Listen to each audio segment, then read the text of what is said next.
إن الحمد لله نحمده ونستعينه ونستغفره ونعوذ بالله من شرور أنفسنا ومن سيئات أعمالنا من يهده الله فلا مضل له ومن يضلل فلا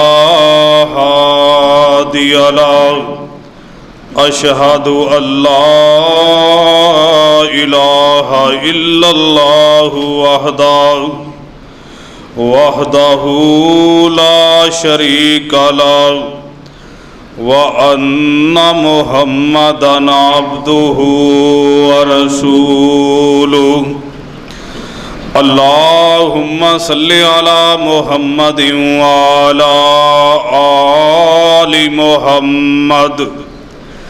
كما صليت على إبراهيم وعلى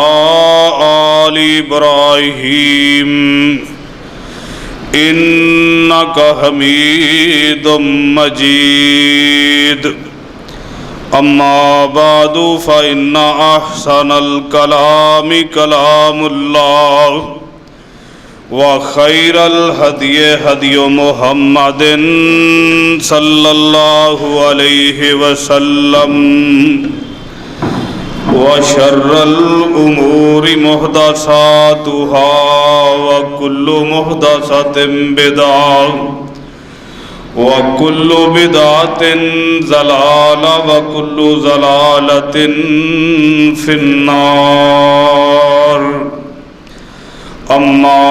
بعد فأعوذ بالله السميع العليم من الشيطان الرجيم لقد جاءكم رسول من أنفسكم عزيز عليه ما عنتم حريص عليكم بالمؤمنين رؤوف رحيم۔ ہر قسم کی حمد و ثنا اللہ وحدہ لا شریک کے لیے، بے شمار لا تعداد درود و سلام سید الاولین والآخرین امام کائنات جناب محمد الرسول اللہ صلی اللہ علیہ وآلہ وسلم کی ذات گرامی پہ۔ محترم بھائیوں، حضرت رسول اللہ صلی اللہ علیہ وسلم کو اپنے جانثاروں سے، اپنے وفاداروں سے بہت زیادہ محبت تھی۔ وہ لوگ جنہوں نے آپ علیہ السلام کی دعوت پہ لبیک کہتے ہوئے آپ کے دست مبارک پہ بیعت کی، نبی صلی اللہ علیہ وسلم کو وہ لوگ بڑے ہی پیارے لگا کرتے تھے، اور آپ علیہ السلام کا اپنے ہر جانثار کے ساتھ محبت کا انداز مختلف ہوا کرتا تھا۔ مختلف مواقع پہ نبی صلی اللہ علیہ وسلم صحابہ کرام رضوان اللہ علیہم اجمعین کو بڑے ہی پیارے پیارے القابات سے نوازا کرتے تھے۔ کسی کو ابو ہریرہ کہہ کے نبی علیہ السلام بلا لیا کرتے، کسی کو امین الامت کہہ کے نبی صلی اللہ علیہ وسلم بلایا کرتے تھے۔ حضرت ابو بکر اور عمر رضی اللہ تعالی عنہما، ان کے متعلق آپ علیہ السلام فرمایا کرتے تھے کہ وزیرا،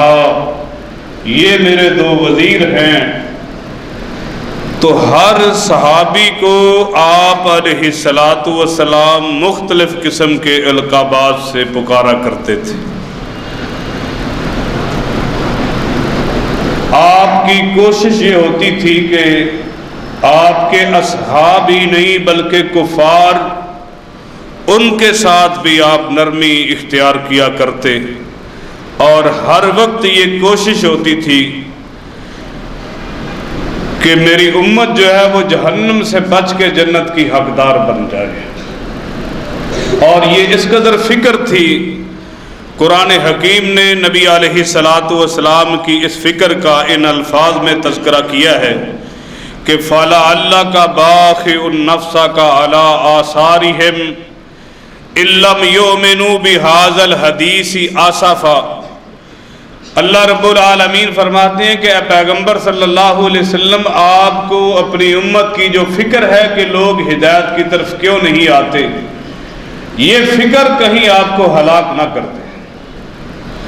اور گاہے بگاہے پیارے پیغمبر علیہ الصلاۃ والسلام اپنے اصحاب کو تلقین کیا کرتے کہ ایمان لانے کے باوجود بعض دفعہ انسان بعض بدعمالیوں کی وجہ سے انسان بدبختوں میں شمار ہوتا ہے، بد نصیب بن جاتا ہے۔ تو ایک موقع پہ نبی صلی اللہ علیہ وسلم نے حضرت جابر ابن عبداللہ رضی اللہ تعالیٰ عنہ راوی ہیں، اور یہ مختلف الفاظ کے ساتھ متعدد کتب احادیث میں یہ روایت موجود ہے۔ نبی صلی اللہ علیہ وسلم تشریف لائے، آپ علیہ الصلاۃ والسلام نے ممبر کے پہلی سیڑھی پہ جب قدم رکھا تو آپ علیہ السلام نے فرمایا آمین۔ پھر دوسری سیڑھی پہ قدم رکھا تو فرمایا آمین۔ تیسری سیڑھی پہ قدم رکھا تو آپ علیہ السلام نے فرمایا آمین۔ تو یہ روٹین سے ہٹ کے آپ کا یہ انداز تھا۔ صحابہ کرام بھی بڑے حیران ہوئے کہ پہلے آپ علیہ السلام نے کبھی ایسے نہیں کیا،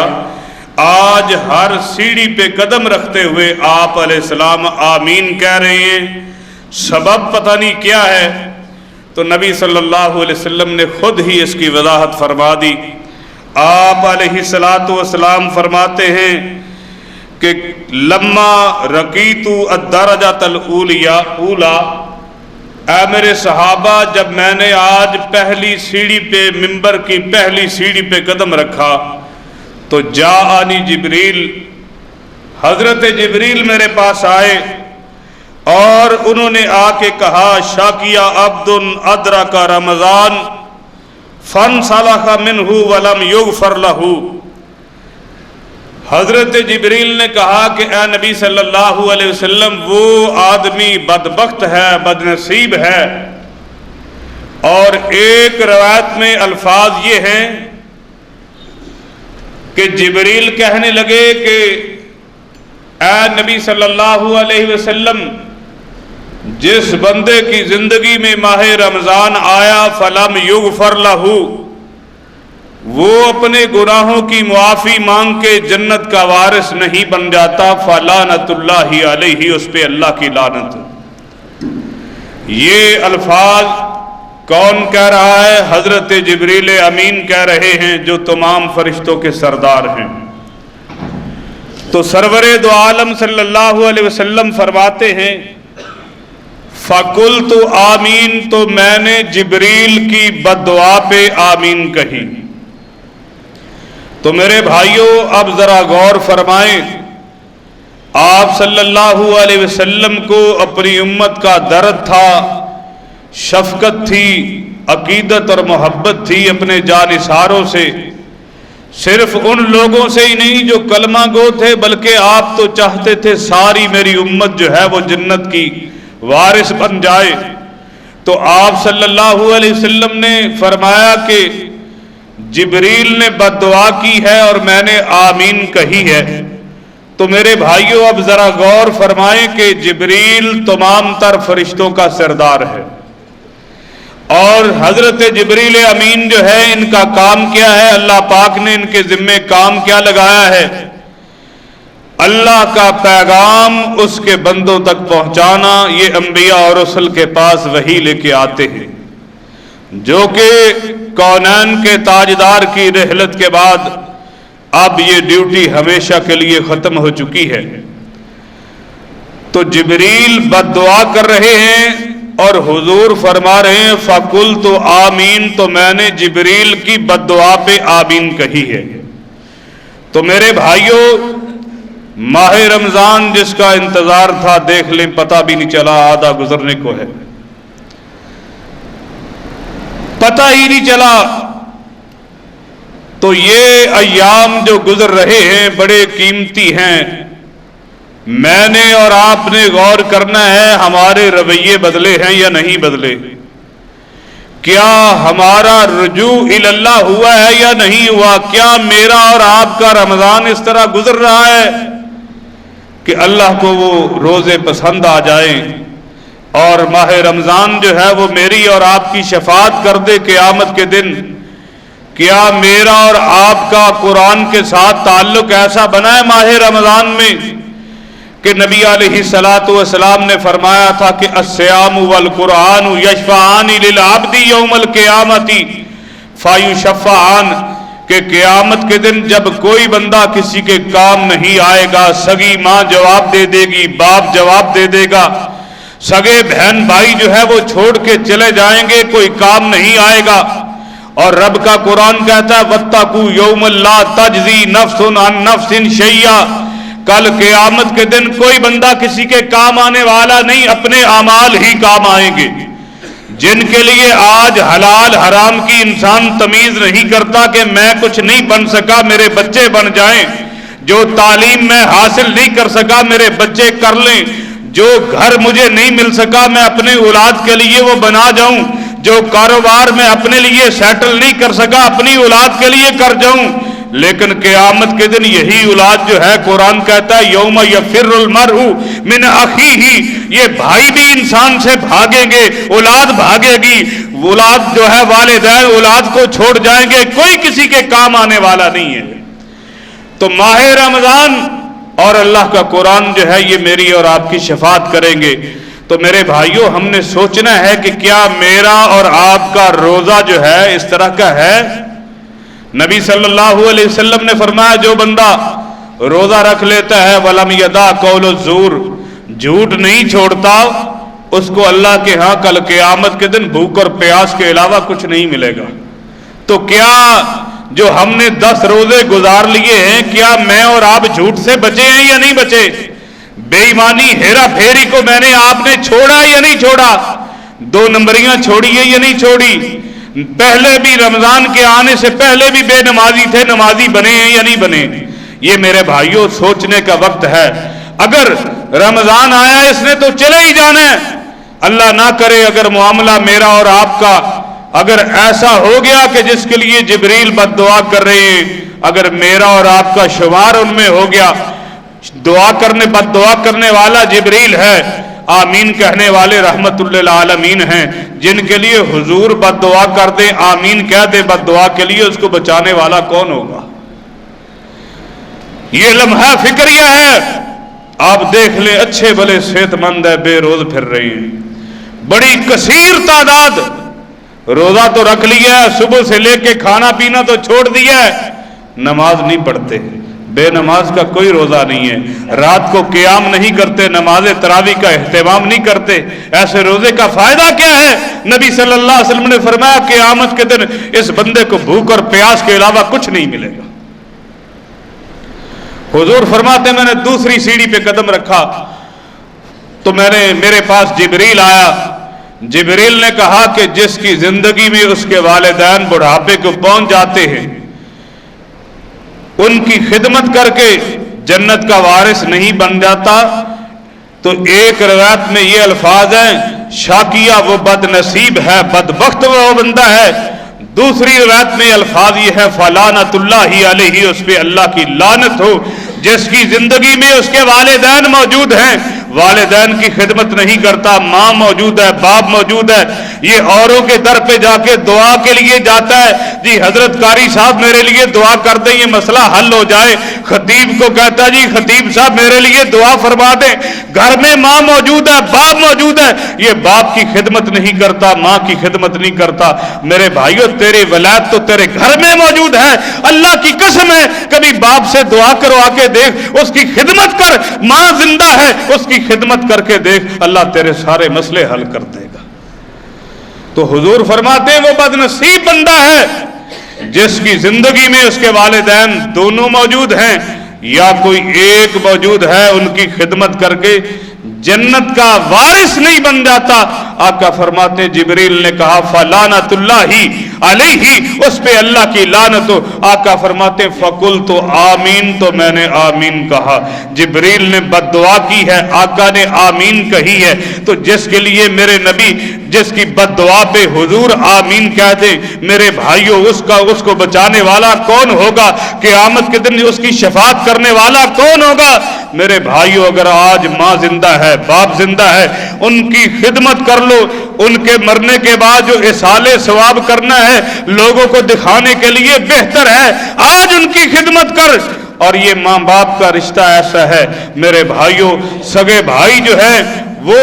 حاسد بن جاتے ہیں، سگی بہنیں حاسد بن جاتی ہیں، لیکن والدین ایسا رشتہ ہے کہ جن میں خلوص ہی خلوص ہے، اور دنیا میں یہ واحد رشتہ ہے آپ کو جیسے جیسے عروج ملتا ہے، جیسے جیسے بلندی ملتی ہے، ان کے خلوص میں اور زیادہ اضافہ ہوتا ہے، یہ رات دن دعائیں کرتے ہیں۔ تو میرے بھائیوں ماں باپ کا حق اس قدر زیادہ ہے۔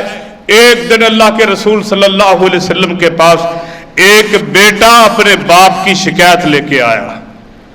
کہتا ہے اللہ کے رسول صلی اللہ علیہ وسلم میرے والد صاحب جو ہیں میں سارا دن محنت کرتا ہوں، مال کما کے لاتا ہوں، میرا باپ مجھ سے پوچھتا بھی نہیں ہے، پیسے اٹھا کے لے جاتا ہے، خرچ کر لیتا ہے، تو آپ ذرا میرے باپ کو پوچھیں ایسا وہ کیوں کرتا ہے۔ نبی صلی اللہ علیہ وسلم نے باپ کو بلایا، آواز تھوڑی سی تیز کر دو، باپ کو بلایا، پیارے پیغمبر علیہ السلام نے بارگاہ رسالت میں باپ حاضر ہوا، باپ بیٹا دونوں بیٹھے ہوئے ہیں، نبی صلی اللہ علیہ وسلم کے پاس شکایت آئی ہے کہ یا رسول اللہ صلی اللہ علیہ وسلم میرا باپ جو ہے مجھ سے پوچھتا تک نہیں ہے، میں سارا دن کاروبار کرتا ہوں، یہ جب دل کرتا ہے جہاں پہ دل کرتا ہے خرچ کر لیتا ہے۔ نبی پاک صلی اللہ علیہ وسلم نے جب باپ آ گیا، بوڑھا باپ پاس بیٹھا ہوا ہے، بیٹا بھی موجود ہے، حضور کیا فرماتے ہیں؟ آپ فرماتے ہیں اس بیٹے کو جو شکایت لے کے آیا ہے، آپ فرماتے ہیں کہ انتا و مالوکا لی ابی کا، اے باپ کی شکایت کرنے والے تو اور تیرا باپ دونوں، اس کی ملکی تیرا مال اور تو دونوں اب تیرے باپ کی ملکیت ہے، یہ جب چاہے جیسے چاہے خرچ کر سکتا ہے، اسے پوچھنے والا کوئی نہیں ہے۔ تو کیا آج میرا اور آپ کا برتاؤ گھر میں اگر ماں باپ زندہ ہیں تو ایسا ہے؟ قرآن حکیم اگر آپ پڑھیں نا 15واں پارہ جہاں سے شروع ہو رہا ہے، پہلے ابتدا میں ہی اللہ رب العالمین فرماتے ہیں وَقَضَىٰ رَبُّكَ أَلَّا تَعْبُدُوا إِلَّا إِيَّاهُ وَبِالْوَالِدَيْنِ إِحْسَانًا۔ اللہ کہتے ہیں کہ بندے میری عبادت کے بعد جو سب سے پہلا کام تیرے ذمے ہے، سب سے پہلے میری عبادت ہے، میری بندگی ہے، اس کے بعد تیرے ذمے جو کام ہے وہ یہ ہے وَبِالْوَالِدَيْنِ إِحْسَانًا، تو نے اپنے والدین سے حسن سلوک کرنا ہے۔ حسن سلوک کیا ہوتا ہے؟ اگر آپ کے ساتھ کوئی اچھا رویہ رکھتا ہے، آپ کے ساتھ کوئی نیکی کرتا ہے، آپ ریٹرن جو ہے اسے بڑھ کے دیں۔ تو میرے بھائیوں کبھی سوچا ہے میں نے اور آپ نے کہ ماں باپ نے جو ہمارے لیے کیا ہے ہم ان کا تو بدلہ بھی نہیں دے سکتے، ان کی جو نیکیاں ہیں، جو احسانات ہیں، ان کو جو ہے کبھی انسان پورا نہیں کر سکتا۔ تو قرآن حکیم کا یہ رکوع جو ہے یہ پڑھ کے دیکھیں، رب کا قرآن کہتا ہے بندے تیری زندگی میں تیرے ماں باپ بوڑھے ہو جائیں نا، فَلَا تَقُلْ لَهُمَا أُفٍّ وَلَا تَنْهَرْهُمَا، تو بابا جی اگر کوئی کام کر بیٹھتے ہیں تو یہ نہیں کہنا او بابا جی آپ نے کیا کر دیا، آپ کو تو پتہ ہی کوئی نہیں ہے۔ یہ کل کا بچہ ہو کے باپ کو باتیں کر رہا ہے، جی بابا جی آپ کو تو پتہ ہی کوئی نہیں، زندگی کیسے گزارنی ہے۔ اس نے